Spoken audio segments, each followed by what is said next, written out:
I was sitting at my desk reviewing quarterly reports when my phone buzzed with a call from my sister Brooke. Her voice was shaky, almost apologetic. "Austin, I have some really bad news about Mom's birthday party next weekend." My stomach dropped as she explained that Gerald, our stepfather, had convinced our mother Linda that I was poisoning the family atmosphere and shouldn't attend her 60th birthday celebration. According to Brooke, Gerald claimed I disrespected him constantly and caused unnecessary drama whenever we gathered together. The worst part, our mother had agreed with him completely. After hanging up with Brooke, my hands trembled as I dialed Mom's number. She answered on the third ring, her voice unusually cold and distant. "Mom, Brooke just told me about the birthday party." "What's going on?" There was a long pause before she responded.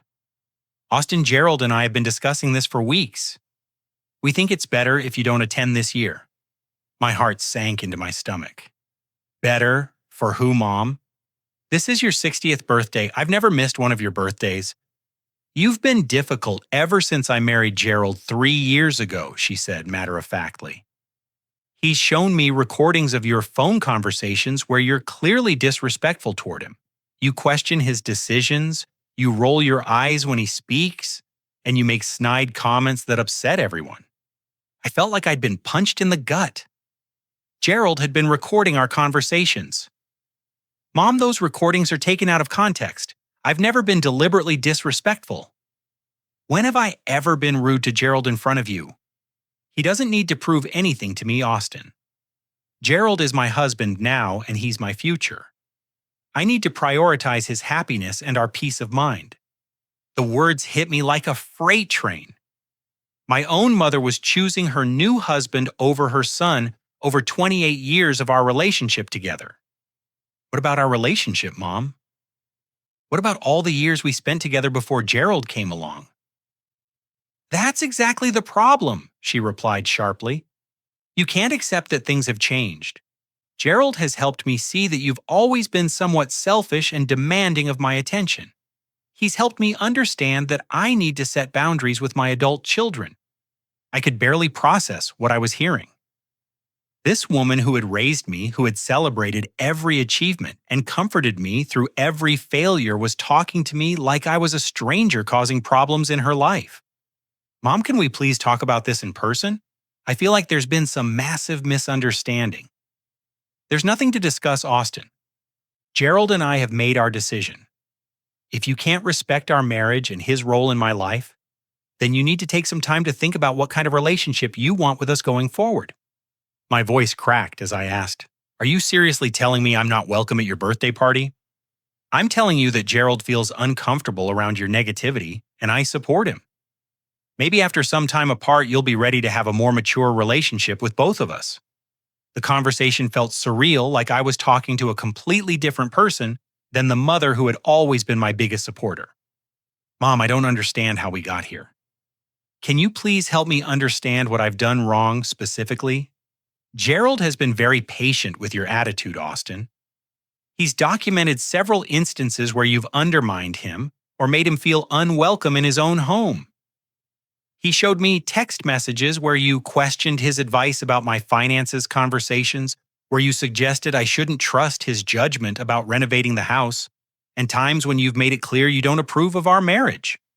None of this sounded like anything I remembered saying, but Gerald had apparently been building a case against me for months. When was the last time we had a genuine conversation, just you and me?" I asked desperately. "Austin, that's part of the problem. You always want to separate me from Gerald like you're trying to drive a wedge between us. A healthy family includes everyone, not just the people you're comfortable with." I realized then that Gerald had been poisoning her mind, systematically reframing every normal mother-son interaction as somehow threatening to their marriage. "Fine," I said, my voice hollow. "If that's how you feel, then I guess there's nothing left to say. I hope you'll take this time to reflect on your behavior and maybe consider apologizing to Gerald. He's been very hurt by your treatment of him." After I hung up, I sat in my office chair staring at the wall, trying to process what had just happened. My mother had essentially disowned me at the request of a man she'd known for 4 years. The woman who had taught me about unconditional love had just made her love completely conditional on my acceptance of Gerald's authority over our family. I called Brooke back immediately. "How long has this been going on?" I asked. "Gerald's been working on her for months," Brooke admitted reluctantly. "He keeps telling her that you don't respect their marriage and that you're trying to manipulate her. He says you're jealous of their relationship and that you want to keep her dependent on you emotionally. And she believes him. Austin, he's very convincing. He frames everything like he's protecting her from being taken advantage of. He tells her that her children are adults now and that she deserves to focus on her own happiness without feeling guilty." "What about Dad's opinion? Have you talked to him about this?" "Dad thinks Gerald is controlling and manipulative, but Mom doesn't want to hear it. Gerald has convinced her that Dad is just bitter about their divorce and wants to turn her kids against her new husband." The scope of Gerald's manipulation was becoming clear. He hadn't just targeted me. He'd systematically isolated Mom from anyone who might question his influence over her. "Brooke, what would happen if I just showed up to the party anyway?" "Please don't do that, Austin. Gerald said he'd call the police if you showed up uninvited. He's told Mom that you might become aggressive or cause a scene. Even my sister was afraid of what Gerald might do if I tried to assert my place in our family. So that's it then, I'm just cut out of the family because Gerald doesn't like me." "I think Mom will come around eventually," Brooke said weakly. "Maybe if you give them some space and then reach out in a few months." "A few months, Brooke, this is her 60th birthday. These are milestone moments we can never get back." "I know, Austin, I'm sorry, I really am." That evening I drove to Mom's house to collect some personal items she'd mentioned I should pick up. When I arrived, I discovered that my childhood bedroom had been completely transformed into Gerald's home office. My trophies, photos, and personal mementos had been boxed up and placed in the garage. The room where I'd spent my teenage years, where I'd studied for college entrance exams and dreamed about my future, had been erased completely. Gerald answered the door with a smug expression that told me he was enjoying this moment. "Austin, Linda left a box for you by the garage. Everything should be there." "I'd like to speak with my mother, please." "She's resting. This whole situation has been very stressful for her, and I think it's better if you just take your things and go. These are my belongings in my childhood home. I have a right to speak with her." "Actually, this is my home now, and you're here at my invitation, which I'm extending as a courtesy." Linda and I have discussed this situation extensively, and we both agree that some distance would be beneficial for everyone involved. Standing in the doorway of the house where I'd grown up being treated like an unwelcome visitor by this man who'd entered our lives just 3 years ago, I felt a rage and heartbreak I'd never experienced before. "Gerald, what have I ever done to you personally that made you want to destroy my relationship with my mother?" "I haven't destroyed anything, Austin. I've simply helped Linda recognize unhealthy patterns in your relationship.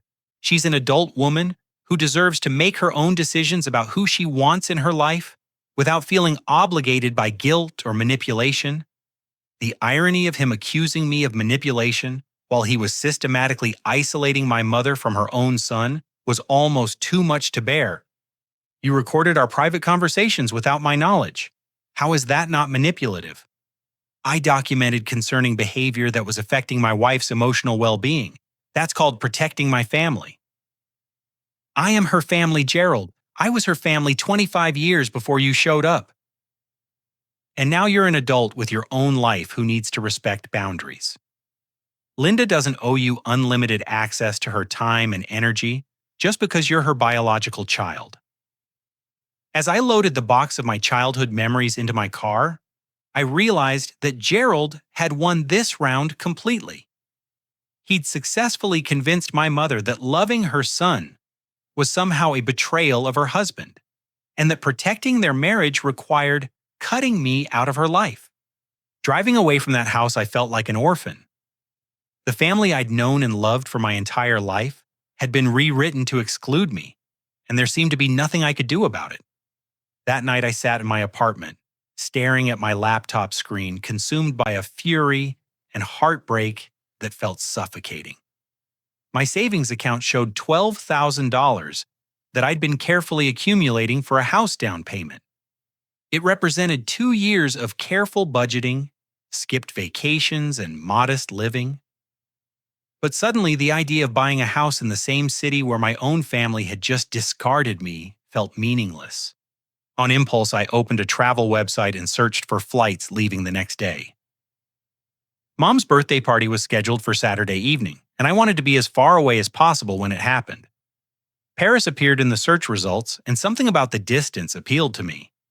I'd never been to Europe, never taken a solo international trip, and never done anything purely for myself without considering how it would affect my family's opinion of me.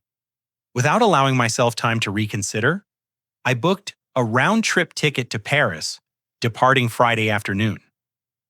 The cost was nearly $3,000, but I didn't care anymore. If my family could make impulsive decisions that devastated me, then I could make impulsive decisions that prioritized my own well-being. Friday morning, I called in sick to work and spent the day packing. I posted a photo of my passport and boarding pass on social media with the caption, "Sometimes life forces you to take unexpected journeys, off to discover something new about myself." My phone immediately started buzzing with confused messages from friends and extended family members. My college roommate, Marcus, who worked in Manhattan, called me 3 times, but I let it go to voicemail. I wasn't ready to explain the situation to anyone yet. At the airport while waiting for my flight, I documented everything on social media. I posted a photo of the departure board, a selfie in the airport lounge, and a picture of my window seat on the plane. I deliberately kept my posts vague and mysterious, not revealing my destination or explaining why I was traveling alone during what everyone knew was my mother's birthday weekend. The responses started pouring in immediately. Extended family members began asking where I was going and why I wasn't at Mom's party. Childhood friends expressed concern about my well-being. Even acquaintances from high school started reaching out, sensing that something significant was happening. During the 8-hour flight, I found myself sitting next to Eleanor, a retired literature professor in her 70s, who was traveling to Paris to visit her daughter's new baby. She had kind eyes and a warm smile that reminded me of my grandmother. When she noticed I seemed upset, she gently asked if everything was all right. "Family troubles," I admitted. "I'm actually supposed to be at my mother's birthday party right now, but I've been uninvited due to some complicated relationship dynamics." Eleanor listened intently as I explained the entire situation with Gerald and my mother's shocking transformation. She didn't offer immediate advice or judgment, just compassionate attention that I desperately needed. "You know," she said thoughtfully, "I've observed something interesting about family relationships over my 73 years. Sometimes the people we love most are the most susceptible to manipulation because manipulators understand how to weaponize our desire to be loved and accepted. But how could she choose him over me? I'm her son. We've had a close relationship my entire life." Manipulative people are often very skilled at making their victims feel special and chosen while simultaneously isolating them from other sources of support and perspective. Your stepfather probably made your mother feel like choosing him was a sign of her strength and independence rather than what it actually is, which is submission to his control. Her words gave me a framework for understanding what had happened that didn't require me to believe my mother had stopped loving me entirely. "The question now," Eleanor continued, "is whether you're going to allow his manipulation to define your self-worth, or whether you're going to use this experience to discover your own strength and independence." "I've never stood up for myself like this before," I admitted. "I've always been the peacekeeper, the one who tries to make everyone else comfortable. And how has that strategy worked out for you?" I laughed bitterly. "Not very well, apparently." Sometimes the greatest gift we can give ourselves and the people we love is refusing to participate in unhealthy dynamics even when that refusal causes temporary pain. As the plane began its descent into Paris, I felt something shifting inside me. This spontaneous trip wasn't just an escape from a painful situation. It was the first time I'd ever prioritized my own emotional needs over my family's expectations. Eleanor and I exchanged contact information before departing the plane, and she made me promise to email her about how my trip went. Remember, she said as we said goodbye, you're not running away from your problems. You're running toward yourself. Walking through Charles de Gaulle Airport, I felt terrified and exhilarated simultaneously. I had no detailed plans, no tour guides, and no safety net beyond my own resourcefulness. For the first time in my adult life, I was completely alone with my thoughts and feelings, thousands of miles away from anyone who expected me to be someone other than exactly who I was in that moment. I took the metro into central Paris and found a small hotel in the Marais district that had availability for the weekend. The room was tiny but charming with windows overlooking a narrow cobblestone street. As I unpacked my hastily assembled luggage, I realized that I felt more peaceful than I had in months. That evening, I walked through the streets of Paris, marveling at the architecture and the casual sophistication of the people around me. I stopped at a small cafe and ordered dinner in broken French, smiling at my own awkwardness and the patience of the waiter who helped me navigate the menu. As I sat there eating alone, watching Parisian life unfold around me, my phone buzzed with notifications. The family birthday party was happening right then, 3,000 miles away without me. Instead of feeling excluded and heartbroken, I felt liberated. I was exactly where I chose to be, doing exactly what I wanted to do, surrounded by beauty and possibility rather than judgment and manipulation. For the first time since this whole ordeal began, I felt like myself again. Saturday morning in Paris, I woke up feeling more rested than I had in weeks. After a breakfast of croissants and coffee at a nearby patisserie, I decided to explore Montmartre. The winding streets and artistic atmosphere felt like the perfect backdrop for some serious thinking about my life and relationships. As I climbed the steps towards Sacré-Cœur, my phone rang. It was my cousin Tyler, who was 3 years younger than me and had always looked up to me like an older brother. Austin, where the hell are you? Everyone's asking about you and Mom, and Gerald are acting really weird about it. I found a quiet bench overlooking the city and video called him back. I'm in Paris, actually. Tyler's eyes widened on the screen. Paris? Like Paris, France? Dude, what's going on? I explained the entire situation while Tyler listened with growing outrage. When I finished, he was quiet for a long moment. Austin, I need to tell you something that's going to make you really angry. My stomach tightened. What? Gerald's been intercepting your cards and letters to Aunt Linda for at least 2 years. Remember last Christmas when you sent her that expensive photo album of your family memories? She never got it.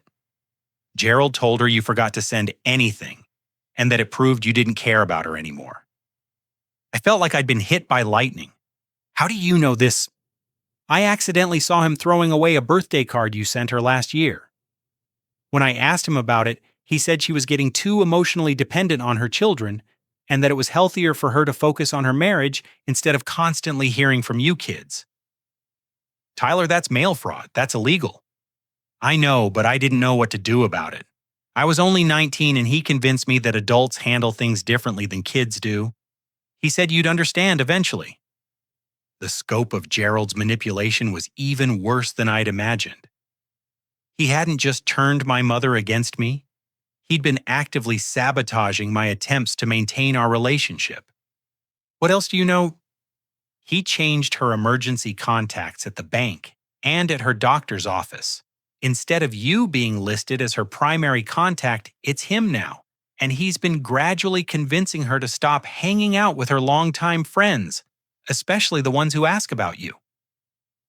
I felt sick to my stomach. Gerald had been systematically isolating my mother from everyone who cared about her, making himself her only source of information and support.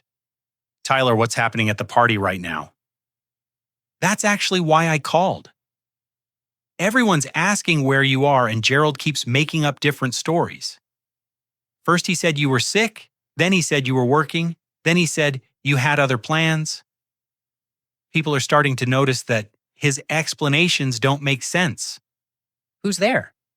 All the usual family people plus some of Aunt Linda's friends from work and church, Mrs. Patterson from next door, Sandra from her book club, Jennifer from college. A lot of people who've known you since you were little, and they're asking about me constantly. Mrs. Patterson specifically asked to speak with you, and when Gerald said you weren't coming, she looked really confused. She said she saw you helping her with her garden just last month and that you seemed fine then. This gave me an idea. Tyler, can you secretly live stream parts of the party for me? I want to see what's actually happening. Are you sure it might be painful to watch? I need to see this for myself. Tyler positioned his phone discreetly and showed me the living room where the party was taking place. I could see my mother sitting on the couch smiling but looking tense. Gerald was standing nearby, monitoring conversations and interrupting whenever someone brought up my absence. As I watched, I saw Sandra from Mom's Book Club approach her. "Linda, where's Austin? I was hoping to tell him about the new community center project we're working on." Before Mom could answer, Gerald stepped in. "Austin's dealing with some personal issues right now. He thought it would be better to give Linda some space on her special day." Sandra looked perplexed. "Personal issues? I saw him at the grocery store last week and he seemed perfectly fine. He was asking about the best flowers to send you for your birthday." Gerald's expression tightened. Sometimes people present differently in public than they do in private family situations. I watched my mother's face during this exchange and I could see confusion and discomfort in her expression. It was the first crack in Gerald's carefully constructed narrative that I'd witnessed. "Tyler," I whispered into the phone. "Keep recording. I think people are starting to see through his lies." As the afternoon progressed, more guests asked about my absence, and Gerald's explanations became increasingly contradictory and defensive. I watched him tell Mrs. Patterson that I was working, tell Jennifer that I was sick, and tell my Uncle Robert that I had decided not to come. But the most revealing moment came when Sandra approached my mother privately in the kitchen, away from Gerald's supervision. "Linda, is everything okay with Austin? He's never missed one of your birthdays? And the explanations Gerald's giving don't add up. 3 different people got 3 different reasons for why he's not here." I could see my mother hesitating, looking around to make sure Gerald wasn't listening. "Sandra, it's complicated. Gerald thinks maybe Austin and I need some space to work through some relationship issues." "What kind of relationship issues, Linda? You've been so proud of Austin your whole life. Just 6 months ago, you were bragging about his promotion at work and how thoughtful he's always been." "I know, but Gerald has helped me see some patterns in Austin's behavior that might not be healthy for our relationship." Sandra's expression hardened. "Linda, you're one of my oldest friends. Can I ask you something directly? Are you happy because you seem different lately, more anxious and less like yourself?" I watched my mother's face crumble slightly before she caught herself and forced a smile. "I'm fine, Sandra. Gerald just wants what's best for both of us. And what Austin wants doesn't matter. Austin needs to learn to respect boundaries and accept that I'm married now." Sandra looked at her for a long moment before responding. "Linda, the Austin I know has always respected your happiness. Remember when you first started dating Gerald? Austin was the one who encouraged you to pursue the relationship because he wanted you to find love again after your divorce." I could see this reminder hitting my mother hard. She had forgotten that I had actually supported her relationship with Gerald in the beginning before I understood what kind of person he really was. Through Tyler's phone, I watched the party continue with an increasingly uncomfortable atmosphere. Guests were whispering among themselves, clearly troubled by my absence and Gerald's behavior. My mother looked more and more distressed as the afternoon wore on, and Gerald became increasingly controlling and defensive. As I sat on that bench in Montmartre watching my family's dysfunction unfold in real time from 3,000 miles away, I realized that my spontaneous trip to Paris had given me something invaluable: perspective. I could see the situation clearly without being emotionally overwhelmed by it, and I could see that I wasn't the problem. Gerald's manipulation was becoming visible to other people, and his carefully constructed narrative was beginning to crumble under scrutiny. For the first time since this ordeal began, I felt hope that the truth might eventually come to light. Sunday morning in Paris, I woke up with a sense of clarity and purpose I hadn't felt in months.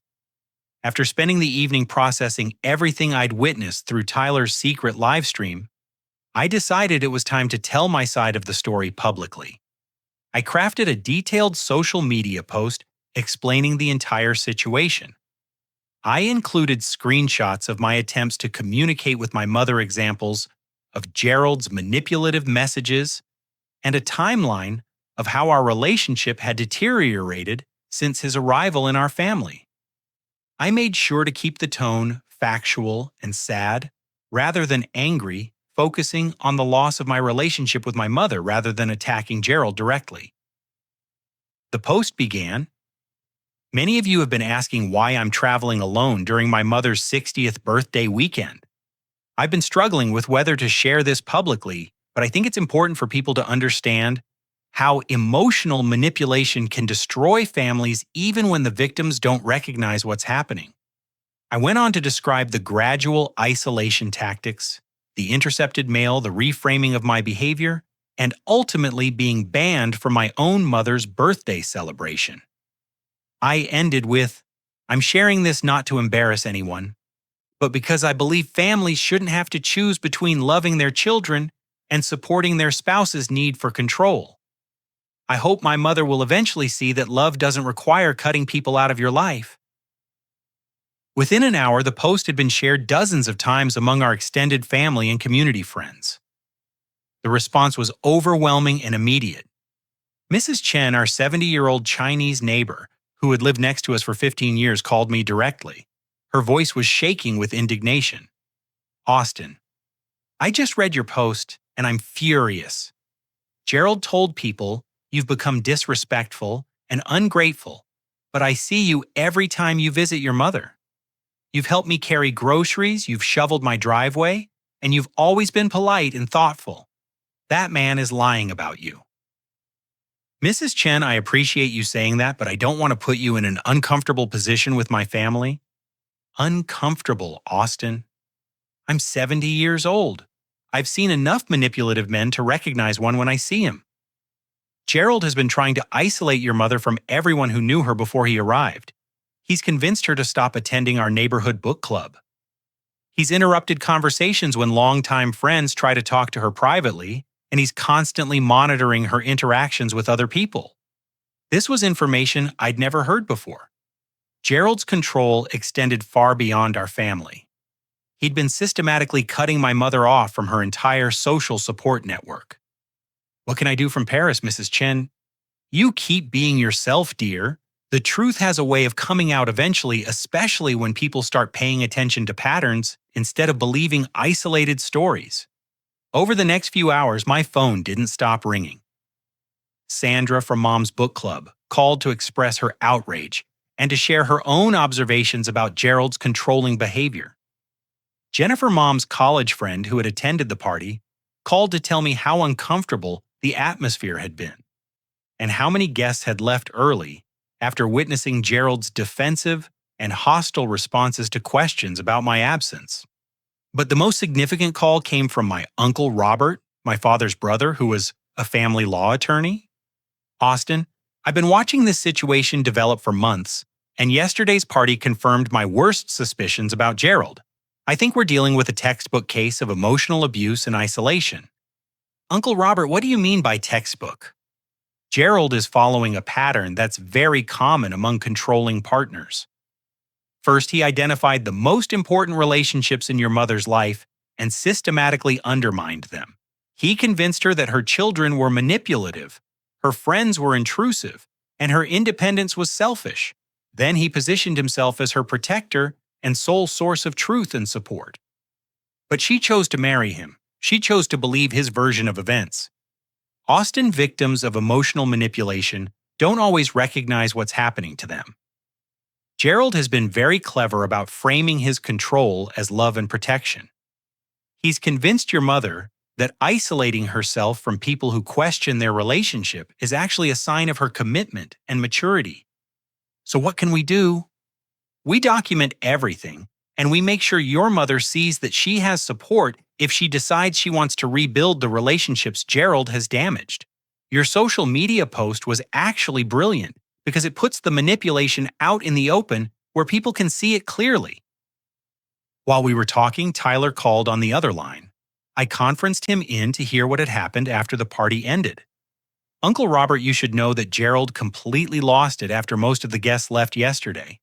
He started yelling at Aunt Linda about how embarrassing it was that people kept asking about Austin, and he accused her of somehow encouraging the questions. What did your mom do? She started crying and locked herself in her bedroom.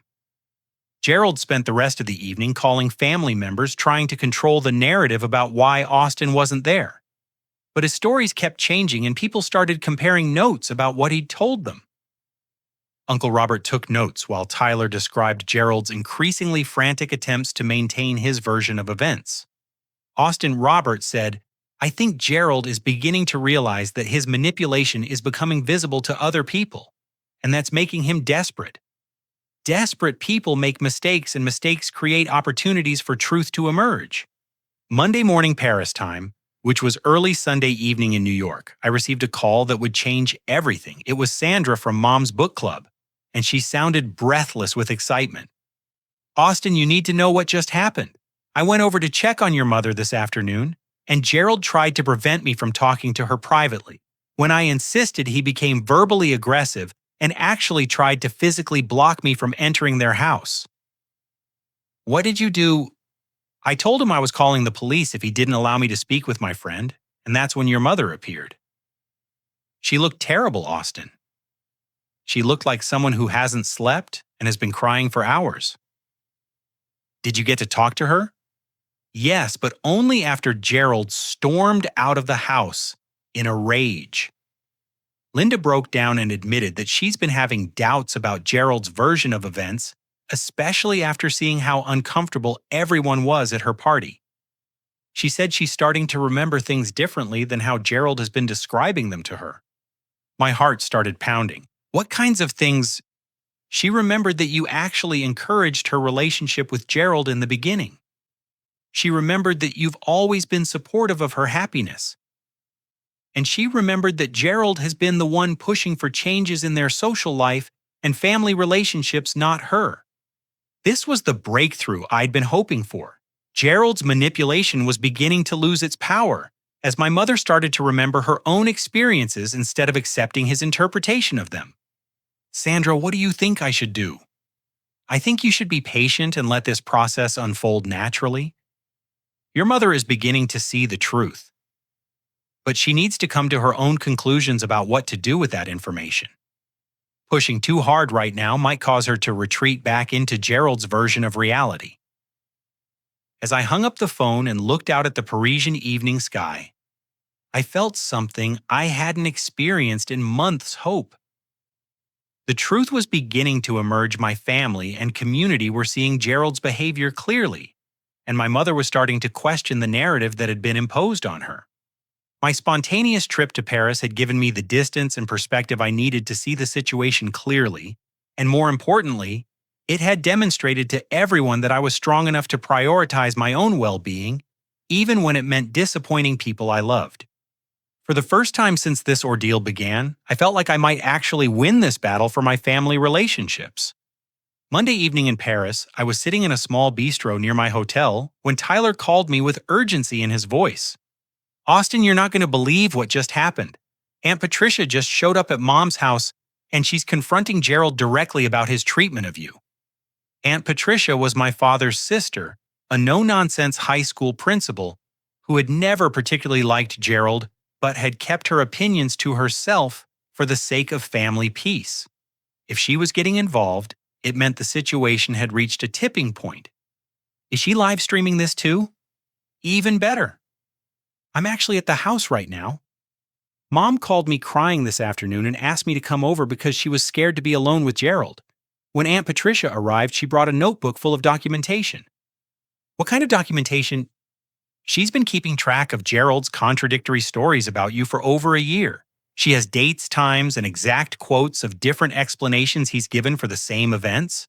Austin, this woman, has been building a case against him without any of us knowing. Through Tyler's phone, I could hear Patricia's voice in the background, calm but deadly serious. Gerald, I've been watching you manipulate my nephew and sister-in-law for 18 months, and I'm here to make it stop. Patricia? I don't know what Austin has told you, but he has a tendency to exaggerate and manipulate situations to make himself look like a victim. Actually, Gerald Austin hasn't told me anything. I've been documenting your behavior independently because I'm trained to recognize manipulation tactics from dealing with troubled families in my job as a school administrator. I heard papers rustling as Patricia apparently opened her notebook. On March 15th of last year, you told me that Austin never calls his mother anymore, and that it hurts her feelings. On March 20th, you told my brother that Austin calls too frequently and doesn't respect boundaries. On April 2nd, you told Mrs. Chen that Austin is too busy with his own life to spend time with family. On April 10th, you told Sandra that Austin demands too much of Linda's attention and time. Gerald's voice became defensive. People can have complex feelings about family relationships. It's possible for someone to call both too much and too little depending on the circumstances. Gerald, these aren't complex feelings. These are contradictory lies designed to isolate Austin from his support network and make different people think he has different character flaws. You don't understand the dynamics of our family, Patricia. I understand manipulation, Gerald, because I've spent 20 years working with teenagers who try to pit their parents against each other and adults who try to control children through emotional manipulation. You're using the same tactics on a grown woman that troubled adolescents use on their families. Tyler whispered into the phone. Austin mom is sitting on the couch crying, but she's listening to every word. The conversation escalated as Patricia continued reading from her documentation. She had recorded Gerald telling different people that I was ungrateful, disrespectful, manipulative, selfish, jealous, and emotionally unstable. When she read all the contradictory accusations together, they revealed a clear pattern of character assassination rather than legitimate concerns about my behavior. Gerald, Patricia continued, you've also been telling people that Austin doesn't send birthday cards or remember important dates, but Mrs. Chen saw you throwing away a card he sent last year. That's mail tampering, which is a federal offense. I was protecting Linda from manipulation. You were preventing a son from communicating with his mother, which is emotional abuse. At this point, I heard my mother's voice for the first time during the conversation. Patricia, I don't know what to believe anymore. Gerald has shown me so many examples of Austin's problematic behavior, but now you're saying they're not real. Linda, do you remember Austin encouraging your relationship with Gerald when you first started dating?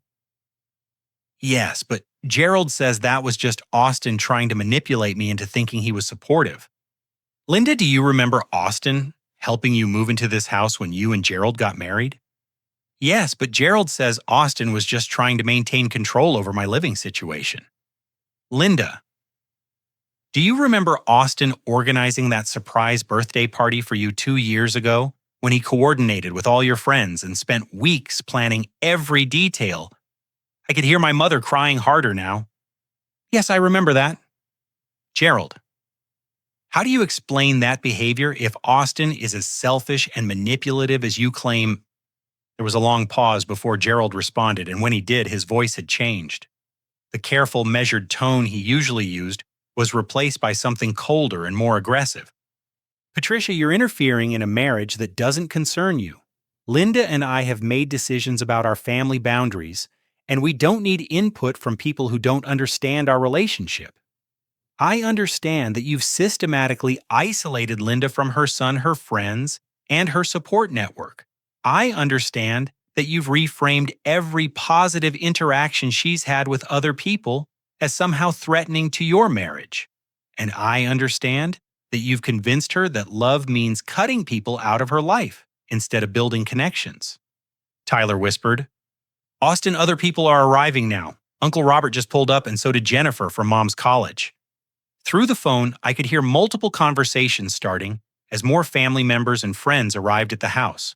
Gerald's voice became increasingly agitated as he realized he was outnumbered by people who had all witnessed different aspects of his manipulative behavior.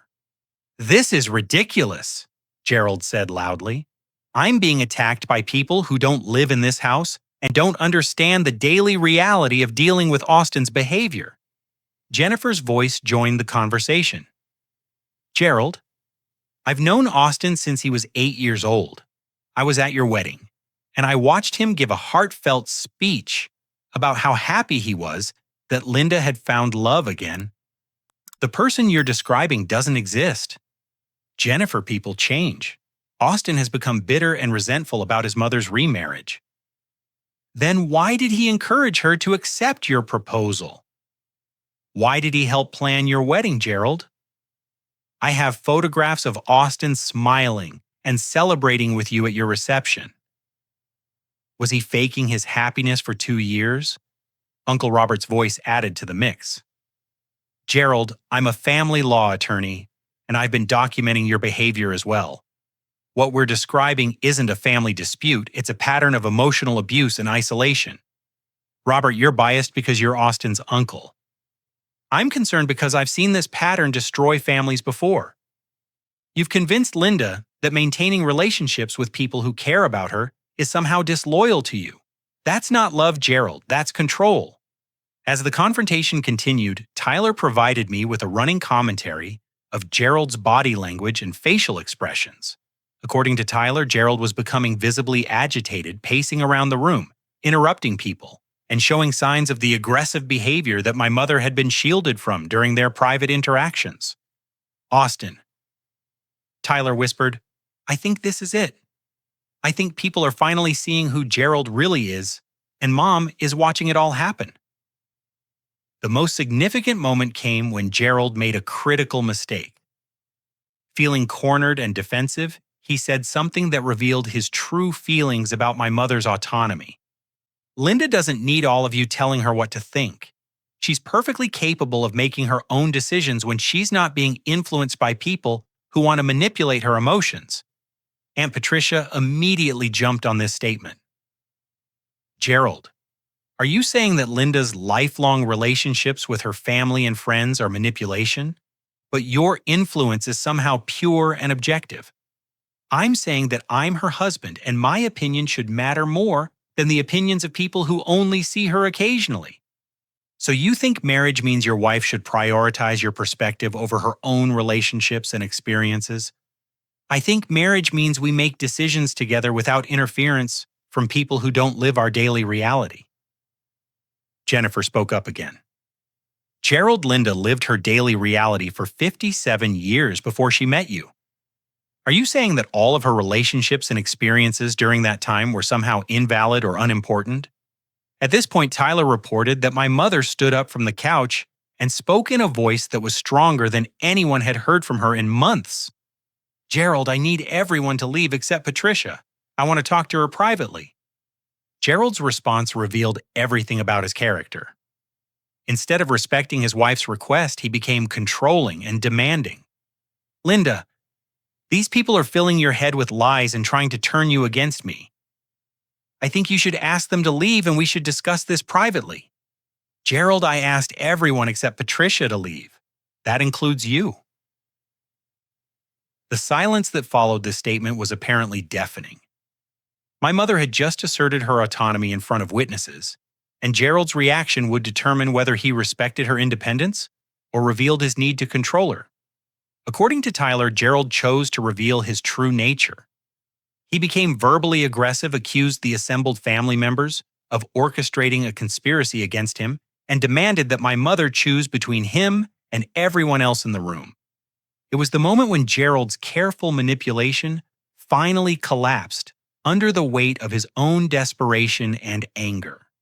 Tuesday morning in Paris, I woke to 17 missed calls and dozens of text messages. Something major had happened overnight, and everyone was trying to reach me urgently. The first call I returned was to Tyler, who answered on the first ring. Austin, everything has exploded. Mom called the police on Gerald last night. My heart stopped. What happened? After Gerald's meltdown in front of everyone, he refused to leave when Mom asked him to. When she insisted on talking to Aunt Patricia privately, he became physically aggressive. He grabbed her phone when she tried to call you, and he blocked the doorway when she tried to go to her bedroom. I felt sick to my stomach. The man I'd been worried about emotionally was apparently capable of physical intimidation as well. Is Mom okay? She's shaken up, but she's safe. She locked herself in her bedroom and called me from her landline. I was still in the driveway, so I came back in and witnessed Gerald trying to force open her bedroom door while demanding that she come out and stop acting like a child. Tyler, please tell me you recorded this. I got most of it on video. Gerald completely lost control. He was screaming about how ungrateful and manipulative our whole family is, how he's been nothing but good to Mom, and how we're all trying to destroy their marriage because we're jealous of their happiness. This was the moment I'd been waiting for without realizing it. Gerald had finally shown his true character in front of multiple witnesses, removing any doubt about his motivations and methods. What happened when the police arrived? Gerald tried to convince them that it was just a family dispute and that everyone was overreacting. But Mom had visible marks on her arm where he'd grabbed her, and multiple people witnessed his aggressive behavior. The officers separated them and took statements from everyone. Did they arrest him? They issued a restraining order requiring him to stay away from the house and from Mom for 72 hours. He's staying at a hotel while they investigate the domestic disturbance report. I felt a mixture of relief and sadness. Relief that my mother was finally seeing Gerald's true nature, and sadness that it had taken physical intimidation for her to recognize what had been happening emotionally for months. Tyler, how is Mom handling all of this? She's devastated, but I think she's also relieved. It's like she's been living in a fog for the past year and suddenly she can see clearly again. Can I talk to her? She specifically asked me to call you. She wants to talk, but she's scared about what to say. Tyler put Mom on the phone, and I heard her voice for the first time since our terrible conversation the week before. She sounded exhausted and fragile. Austin, I'm so sorry. I felt tears welling up in my eyes as I sat in my Parisian hotel room, finally hearing my real mother's voice instead of Gerald's puppet. Mom, you don't need to apologize to me. I need to apologize to you. For what, Austin? You didn't do anything wrong. Gerald has been lying to me about you for months, and I believed him because I wanted to believe that my marriage was healthy and strong. Mom, I should have fought harder for our relationship instead of just accepting that you didn't want me around anymore. Gerald convinced me that fighting for our relationship was a sign of your immaturity and inability to respect boundaries. He made me believe that a good mother would prioritize her husband's comfort over her children's feelings. We talked for over an hour while I sat in a small Parisian park, and she told me everything that had happened from her perspective. Gerald had been systematically reframing every interaction, every conversation, and every relationship in her life to support his narrative that she needed protection from manipulation and emotional dependency. Austin, he convinced me that you sending me flowers on Mother's Day was actually a way of making me feel guilty for not giving you enough attention. He said that you helping me with yard work was your way of showing me that I was incompetent without your help. Mom, did any of that make sense to you at the time? That's the terrifying part, Austin. He was so patient and logical when he explained these things. He never seemed angry or jealous. He just seemed concerned about my well-being and emotional health. He made me feel like I was finally understanding healthy relationship dynamics for the first time in my life. But you had healthy relationships before Gerald came along. I know that now, but Gerald convinced me that all of my previous relationships were codependent and unhealthy, including my relationships with you and Brooke. He said that truly loving someone meant wanting them to be independent and self-sufficient, not emotionally needy. The sophistication of Gerald's manipulation was becoming clear. He hadn't just told lies about my behavior.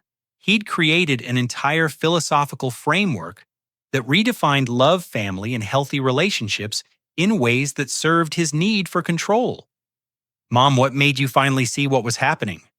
When he tried to prevent me from talking to Patricia privately, I suddenly realized that he was doing exactly what he'd been accusing you of doing.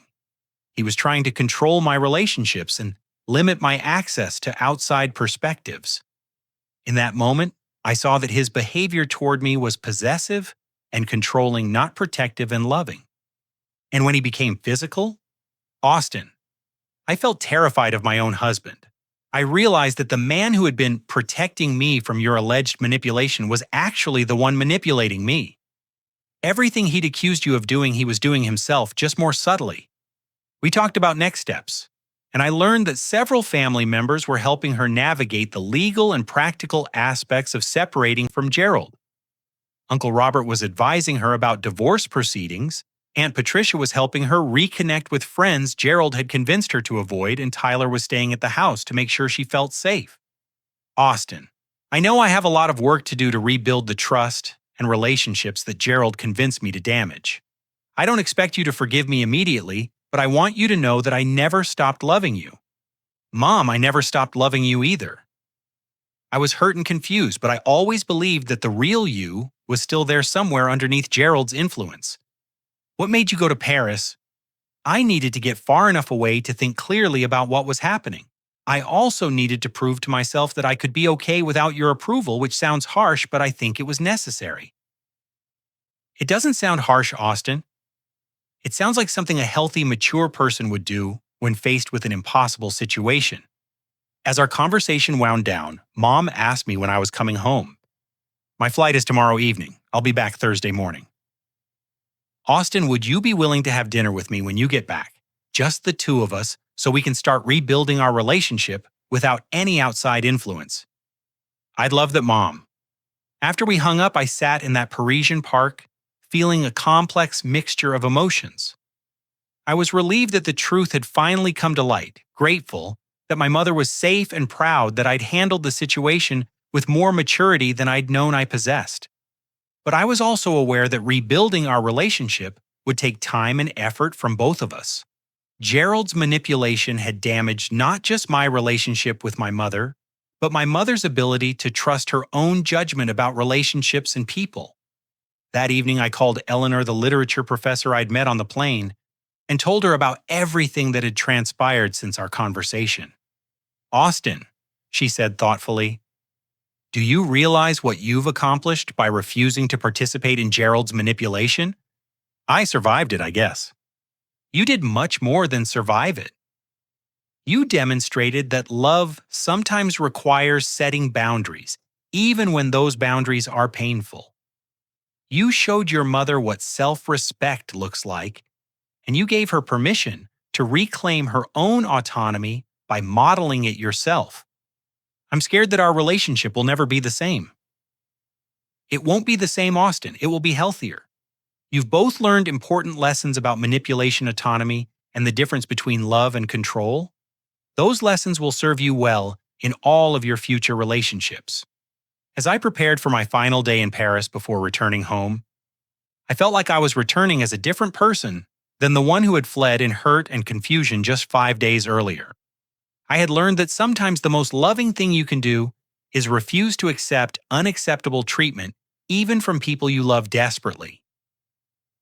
Wednesday morning in Paris, I took a final walk along the Seine before heading to the airport. The city that had served as my refuge during the most difficult week of my life now felt like a place of transformation and new beginnings. On the flight home, I reflected on how dramatically everything had changed in just 5 days. I'd left New York feeling rejected and confused, questioning my own perception of reality. I was returning with clarity, strength, and most importantly, my relationship with my mother beginning to heal. When I landed at JFK Thursday morning, Mom was waiting for me at baggage claim. She looked older and more fragile than when I'd last seen her. But there was something in her eyes that I hadn't seen in months: clarity and genuine warmth. We hugged for a long time without speaking, and I felt like I was getting my real mother back after losing her to Gerald's influence for over a year. How was Paris? She asked as we walked to her car. Life-changing, I said honestly. It gave me the perspective I needed to handle this situation with dignity instead of desperation. I'm proud of you for taking care of yourself when I wasn't able to take care of our relationship. Over the following weeks, Mom and I began the slow process of rebuilding our trust and connection. We started with weekly coffee meetings, where we talked about how Gerald's manipulation had affected both of us. She told me about the gradual isolation she'd experienced, and I told her about the confusion and heartbreak of feeling rejected by the person who had always been my strongest supporter. We also attended family therapy sessions together, which helped us understand the psychology of manipulation and develop strategies for maintaining healthy boundaries in future relationships. The therapist explained that victims of emotional abuse often need time to rebuild their confidence in their own judgment, and that family members need patience while that healing process unfolds. Gerald's behavior continued to deteriorate after the restraining order was issued. He violated it twice by calling Mom and showing up at her workplace, which resulted in his arrest and criminal charges. During the divorce proceedings, Uncle Robert's documentation of Gerald's manipulative behavior proved crucial in protecting Mom's financial assets and ensuring a swift resolution. More importantly, Gerald's pattern of manipulation was exposed when his ex-girlfriend, from before he met Mom, contacted Uncle Robert after seeing news about the domestic violence charges. She described an identical pattern of isolation control and emotional abuse that had ended when her adult children intervened on her behalf. This information helped Mom understand that Gerald's behavior wasn't personal. It was a systematic approach he used to control women by separating them from their support networks and redefining their relationships in ways that served his needs. 6 months after my spontaneous trip to Paris, Mom and I hosted a small gathering to celebrate her 61st birthday. The guest list included only family members and friends who had supported both of us during the crisis, with Gerald, Aunt Patricia, Uncle Robert Tyler, Mrs. Chen Sandra from the book club, and Jennifer from college. During the dinner, Mom stood up and made a toast that brought tears to my eyes. Last year, I allowed fear and confusion to nearly destroy the most important relationship in my life. My son Austin showed me what love really looks like by refusing to accept unacceptable treatment, even when that refusal was painful for both of us. He taught me that sometimes the most loving thing you can do is maintain your dignity and self-respect, even when people you care about are asking you to compromise them. She looked directly at me as she continued. Austin, your strength during this difficult time probably saved my life. By refusing to participate in an unhealthy dynamic, you showed me what healthy relationships actually look like.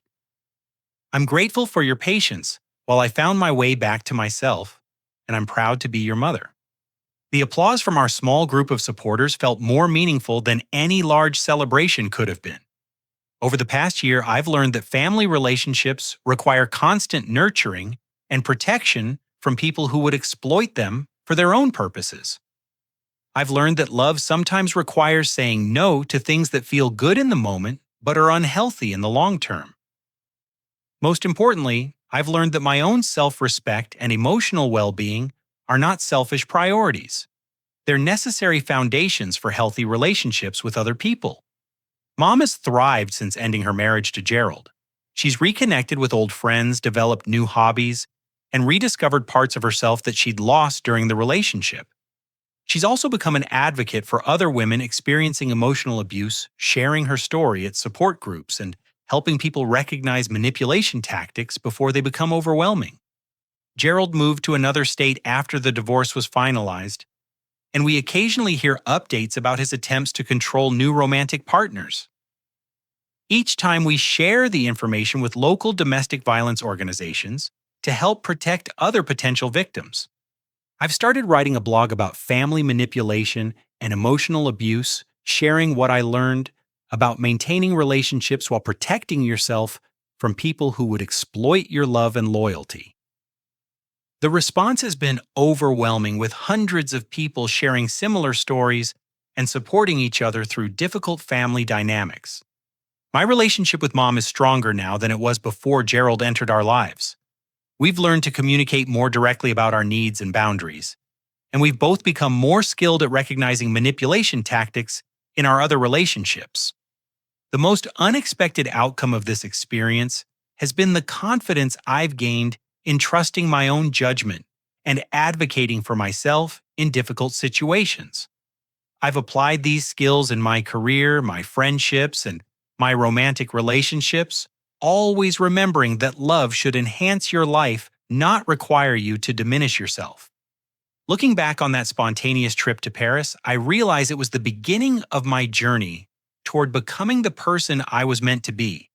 Someone who loves deeply but wisely, someone who supports others while maintaining his own integrity, and someone who understands that the strongest families are built on mutual respect rather than obligation or fear. The most important lesson I learned is that sometimes the greatest gift you can give someone you love is refusing to enable their worst impulses or their self-destructive choices. By maintaining my dignity and self-respect during Mom's relationship with Gerald, I preserved the possibility of our relationship surviving his manipulation.